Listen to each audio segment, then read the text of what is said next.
répondre en tout cas à l'appel du dialogue. Ça montre que retrouver l'orthodoxie quand même des règles du jeu, s'il vous plaît, Alassane. Donc, on aborde la deuxième question liée au dialogue, parce que déjà, chacun d'entre vous l'a abordé, et je donne la parole à Yaham, c'est ça qu'on avait retenu ensemble, et après je vous donne la parole, Alassane. Monsieur le Président, parlant de dialogue, vous avez réaffirmé votre volonté d'y aller à nouveau. Et parlant de libération, est-ce qu'on peut penser que ceux qui seront libérés, il ne s'agira que de candidats dans les liens de la détention pour autre chose que des faits politiques, ou bien de potentiels candidats ou des candidats ou d'autres figures politiques qui sont dans les liens de la prévention à ce jour? Vous savez, j'ai toujours dit que j'appelle à un dialogue inclusif. Et je suis convaincu que si nous voulons que notre pays poursuive sa marche vers un développement harmonieux, il lui faut se réconcilier. Quels que soient par ailleurs les délits ou les crimes qui ont poussé les uns ou les autres à répondre devant la justice, à un moment donné, le pays doit pouvoir enjamber, faire preuve de pardon et de réconciliation. Et dans cette perspective-là, oui, il ne faut écarter aucune personne. Et dès lors qu'on peut arriver à l'effacement de faits, en ce moment, bien sûr, toutes les personnes impliquées ou arrêtées dans ce cadre pourront bénéficier de ces mesures de clémence et de ces mesures de pardon et de réconciliation nationale.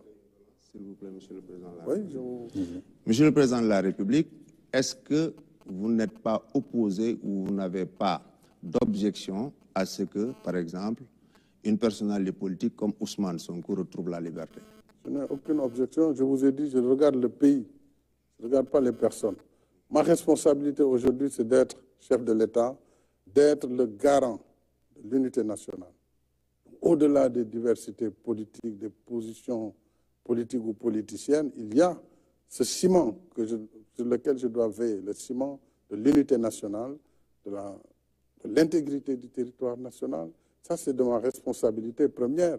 Si nous devons passer par une loi, et ce n'est pas la première fois au Sénégal, il y a eu plusieurs fois des lois d'amnistie, à chaque fois que des problèmes graves se sont passés dans notre pays, il y a eu à un moment donné un moment de pardon et de réconciliation. Oui, si ça doit permettre d'éviter ce que nous vivons aujourd'hui.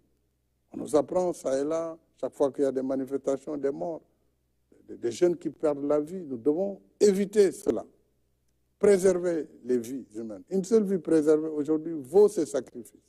Donc il faut que chacun de nous s'élève au-delà des positions partisanes pour ne regarder que le Sénégal et son avenir, sa stabilité, sa sécurité. Oui, pour cela, je suis prêt à aller aussi loin pour que tous bénéficient de ce pardon et que le Sénégal aille vers ces élections de manière apaisée. Et que le meilleur gagne, parce que ce sera le choix souverain du peuple sénégalais.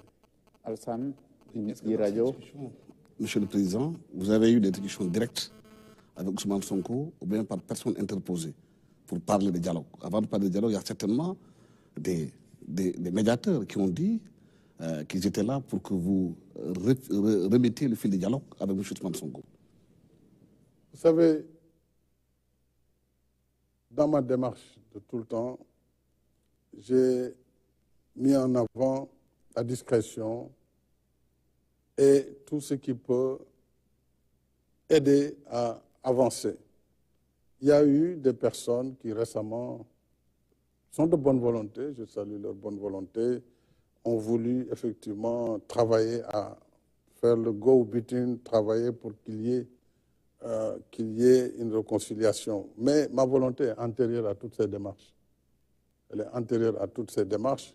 Et déjà, lorsque je disais, après la prise de position de certains candidats qui n'étaient pas du tout d'accord sur la manière dont leurs parrainages ont été annulés, j'avais déjà indiqué qu'il nous faut aller vers l'ouverture, il nous faut aller vers l'inclusion, il nous faut aller vers la paix. Donc cet apaisement est antérieur à toutes ces démarches.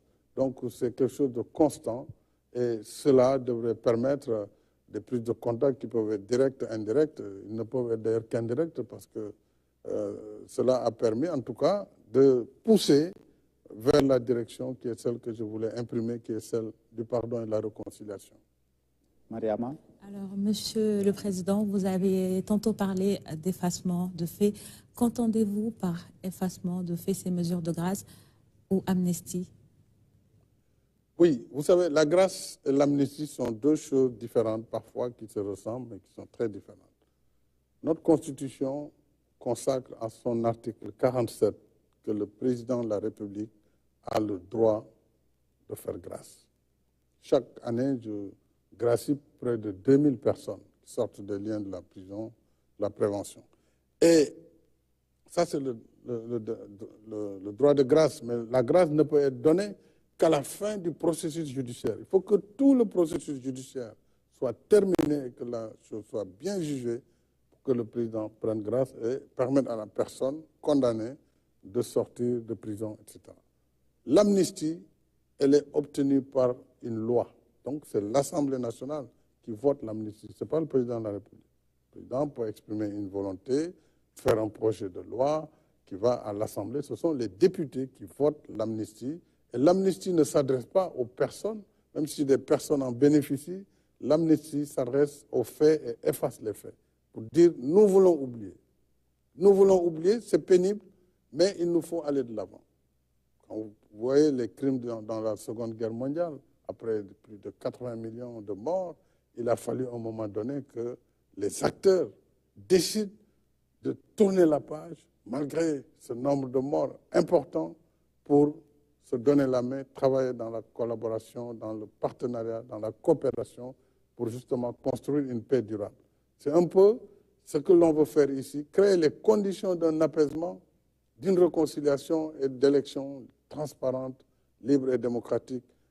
Et c'est ça qui va permettre d'assurer la suite vers un Sénégal de stabilité et de paix. Donc on peut espérer une liberté provisoire pour Diomaye Faye ou encore Ousmane Sonko? Oui, tout dépend de leurs avocats. Et ça, c'est les procédures judiciaires dans lesquelles je n'interfère pas. Mais il y a des procédures entre le juge d'instruction, les avocats du détenu. Et ça, ils savent très bien comment ça se passe. Le procureur qui est sous votre tutelle? Non, oui, le procureur peut donner un avis parce que selon les chefs d'accusation, s'il ne donne pas un avis, bien sûr, pour certains chefs d'accusation, le juge d'instruction est lié. Dans ces conditions, si c'est la volonté du président de la République, le procureur pourra donner son accord. D'accord. Monsieur le Président, on a vu aussi une certaine réaction de la communauté internationale, des communiqués quasi journaliers sur la situation politique du pays. Comment vous accueillez, je rappelle, tout